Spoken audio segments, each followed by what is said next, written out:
Ever since invasive Eurasian milfoil arrived here back in 2003, it's plagued lakes and ponds in Maine.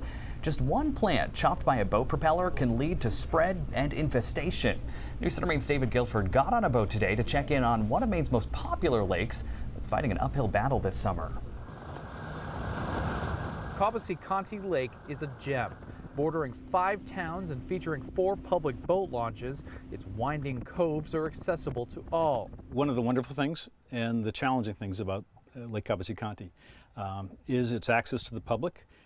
It needs to be, and we want it to be, accessible to all of the public. Cobbossee Lake Association President John Weaver explained that access has likely led to a growing problem. There's been so much Eurasian activity. Eurasian milfoil, found a handful of years ago, has spread to at least 7 areas of the lake. When it was just in the northern end of the lake, it was a lot easier to manage. Alex Dyer has worked with invasive species for a decade and leads conservation efforts for the Friends of the Cobbossee watershed.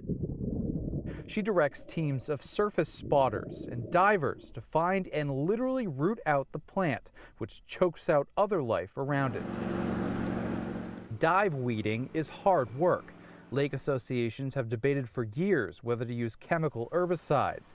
This summer, the Department of Environmental Protection treated a small area of the lake. We use it when it's appropriate, but otherwise we are using manual removal. We are trying to avoid it as best as possible, but our overall goal is eradication. With so many permanent residents and daily visitors, they need to spread the word as much as possible. There are boat inspectors at each public launch, but they ask boaters to stay clear of these buoys and avoid shallow water when you can. Being as proactive as possible has allowed us to keep it in check as much as possible.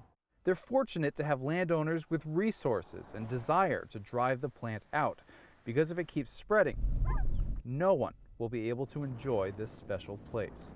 On Cobbosseecontee Lake, David Guilford, News Center, Maine.